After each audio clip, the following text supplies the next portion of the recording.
Several weeks ago, I bought this Audi RS3 with supposedly minimal damage. It turned out to be much worse than we expected. We found structural damage, longitudinal beam, which is going to cost us a fortune to repair. On top of that, we actually found a problem with the engine.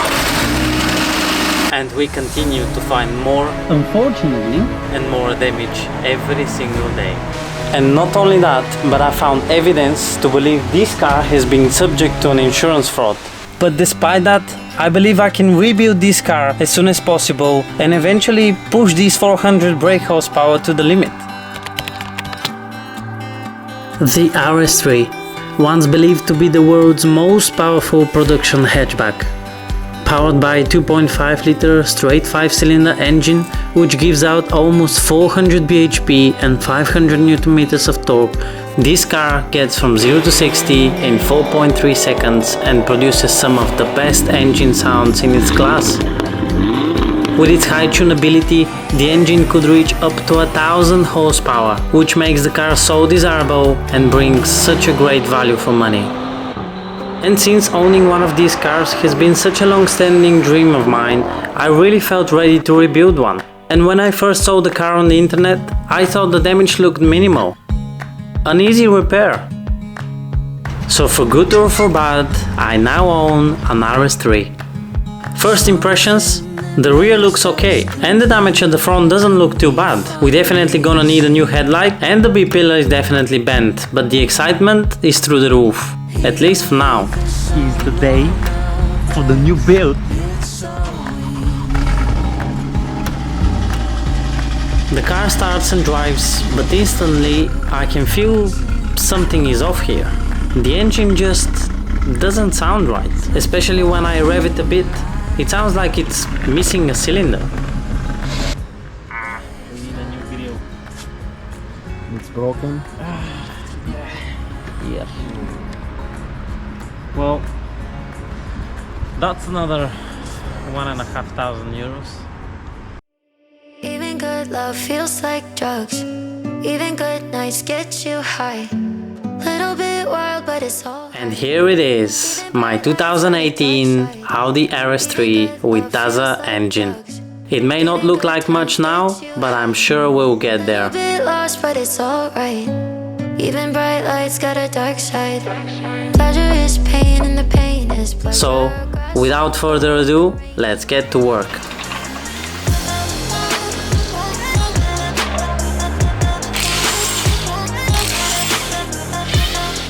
We start off with removing a ton of screws from the wheel arch line area and the bumper.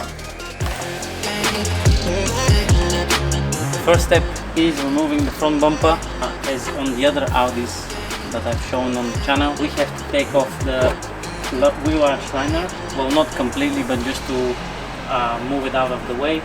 And then we access here a couple of bolts, clips, and then we should be able to take it off. So now is the time for our most favorite bolt of all time, which goes all the way through here into the front fender and the bumper itself. So let's crack on.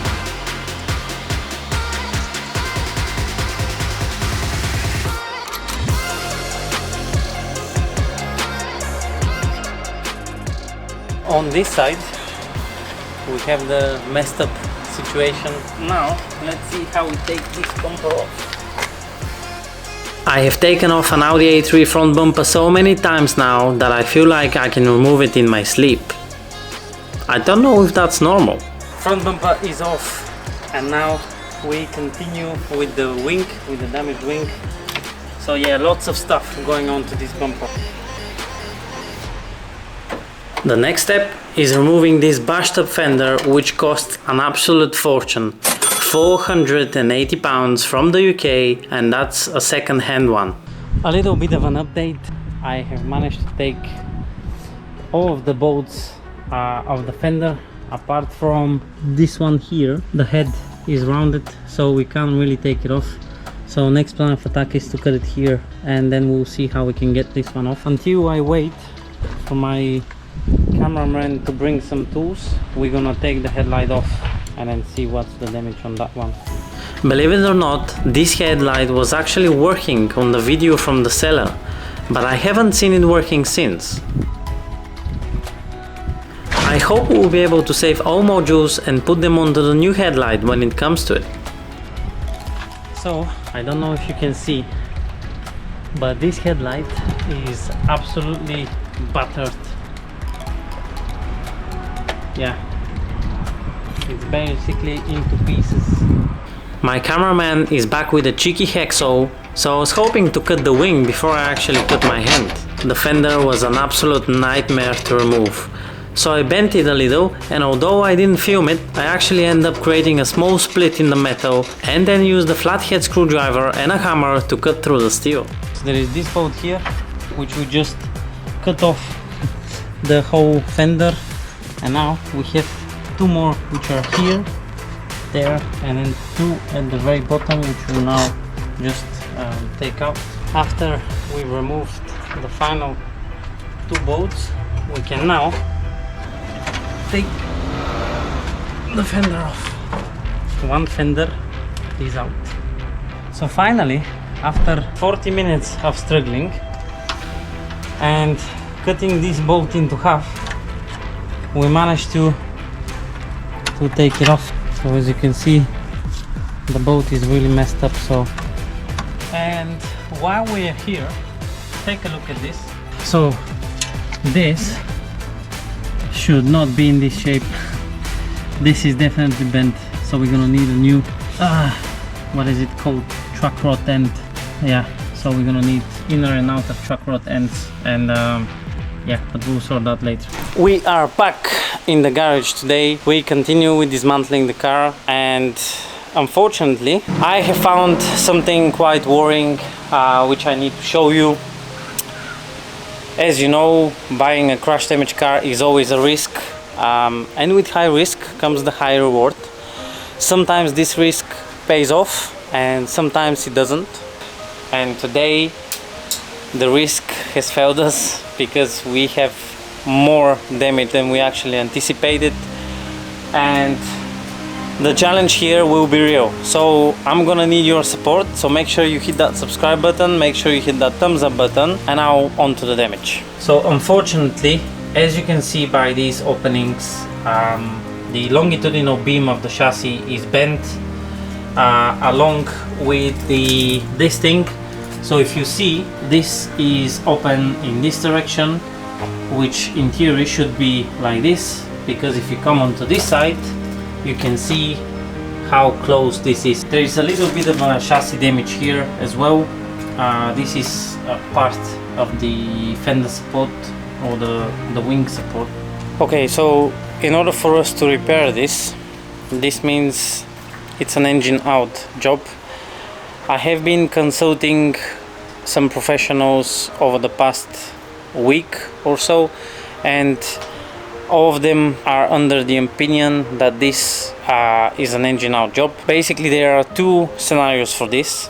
The first one is we take out the engine and we straighten the chassis using heating and sort of the original diagonal points and distances provided by Audi. And the other option is we actually start to break off the damaged components. We buy new ones and we re-weld them together. Now, after the consultation with all of the professionals, everybody seems to think that the bend is not so big, so the impact on the material, the strain of the material, would not be so detrimental. There would be an impact, of course.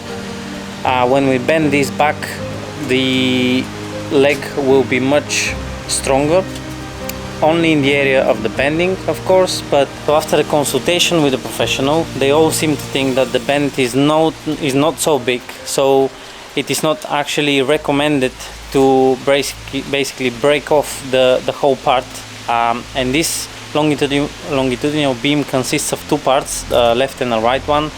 Both of them should be basically removed from the car and re-welded back together, and it seems like this option is much riskier than actually straightening it on a basically extension base. So I have to make a decision using also taking into account the financial side of things, which is much more expensive to basically re-weld parts together rather than just straightening it.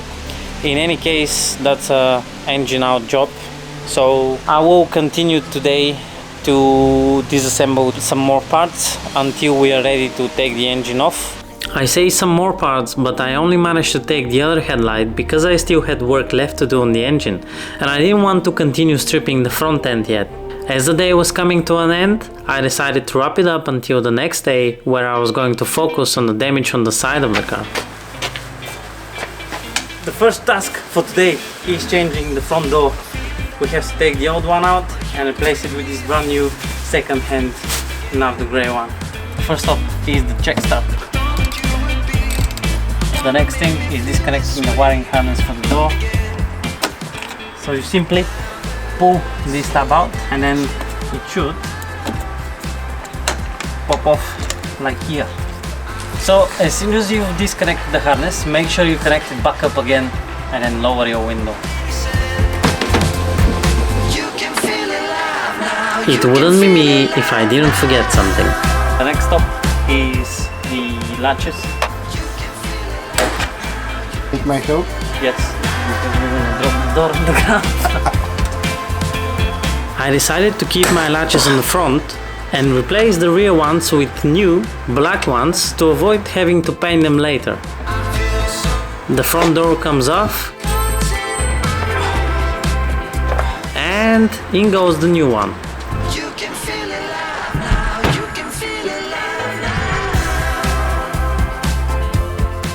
Since there was no damage on the front hinges, the door did fit perfectly fine. Despite looking simple, this really is a two-man job if you don't want to damage anything else.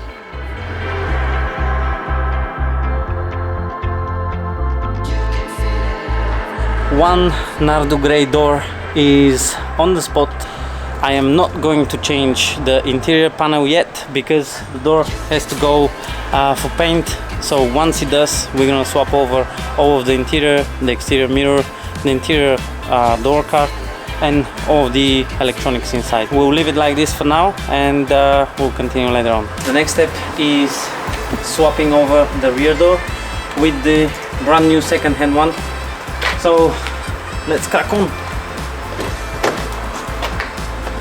Removing the rear door did not go as easy as the front one. It was a long process of shaking, pulling and persuasion despite it being completely loose.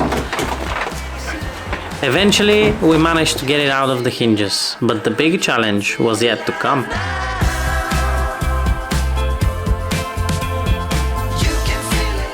The lower hinge at the back was so bent I had to use a hammer to bring it in some sort of a okay shape so I can fit the new door in.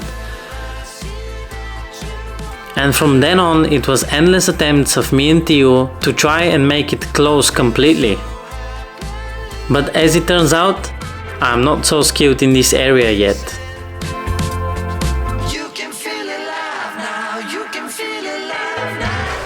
So as you can see, both doors are in. We have a slight problem. Actually it's not so slight, but basically, I don't know if you can see, but in here the B-pillar is slightly bent in this area, and because of that the lower hinge is sort of indented into the body, and then once you close the door, this is the maximum that you can actually close it. So this will be resolved once we go into the body shop. We're gonna straighten this in the middle, this B-pillar, and hopefully then this will be in place. For now we're just gonna leave it with a little bit of a stretch foil on the windows until it's time for the body shop. Since we bought the car, we've had a problem with the engine, and I think it runs on 4 cylinders instead of 5, and today we're going to try to resolve this issue by changing the spark plugs, and if it doesn't help, then we might have a more serious issue than we think, but let's see. I start off by disconnecting all 5 ignition coils from the electrical harness and remove the metal bracket onto which the harness is tightened to. I then pull out the coils one by one and remove the spark plugs. If you're doing this, I suggest you get a special tool for spark plugs, which is longer, thinner and has a built-in magnet for the plugs, as I did try with standard socket and it got stuck pretty bad in the cylinder head. The spark plug is full of oil. This could be one of the reasons why the engine sounds rough. So I proceeded to remove all spark plugs from the cylinders to check what's the condition of the other ones. And one by one we assemble the spark plugs and tighten them to spec, 30 Newton meters.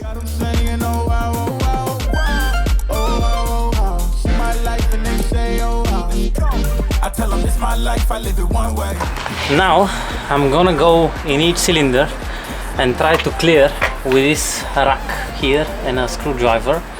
Very delicately I'm gonna try to clear spark plug hole, and at some point we're gonna have to change the sealant on the rock head, because apparently this oil has come from poor sealing around the spark plug.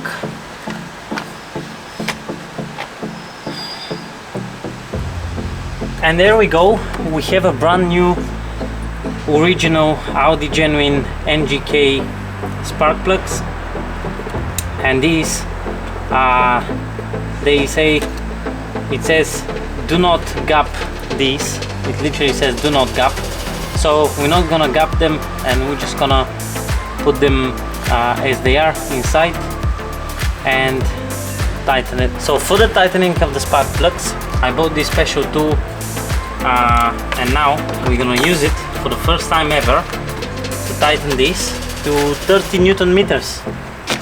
I then put the harness bracket back into place and connect all ignition coils back up again. But to be completely honest, I didn't feel like I had resolved the issue. I kept having this feeling there is something more to this engine, something bigger. Moment of truth.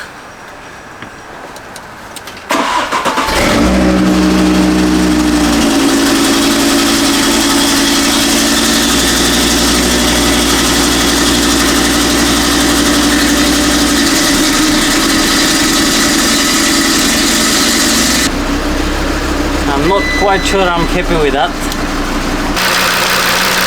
I'm not sure we have managed to fix it. Does it work better? I don't really see any difference, to be honest, with the working before. So I think we have to keep investigating, but that definitely did not resolve the issue. At the start of the video, I mentioned that I think the car has been subject to an insurance fraud. Let me tell you why. When I first got the car and started it off on the trailer, I noticed the engine was not working quite right. There was like a cylinder misfire, or even worse, the cylinder was not working at all. When a combustion in the cylinder of an engine is not igniting properly, the engine starts to work unevenly and even sounds rough. So I came back on the other day to run the diagnostic and what the ECU had to say about that, and it had recorded a misfire on cylinder 1, the same cylinder I earlier found the oily spark plug on. All this got me thinking. So if you take a look at this, you can see that the upper nut on the cylinder 1 coil is different than any of the others. So this is not an Audi standard nut. Evidence number 2 is that the connector for the coil for cylinder 1 has a broken clip right there. So as you can see, all the others are okay.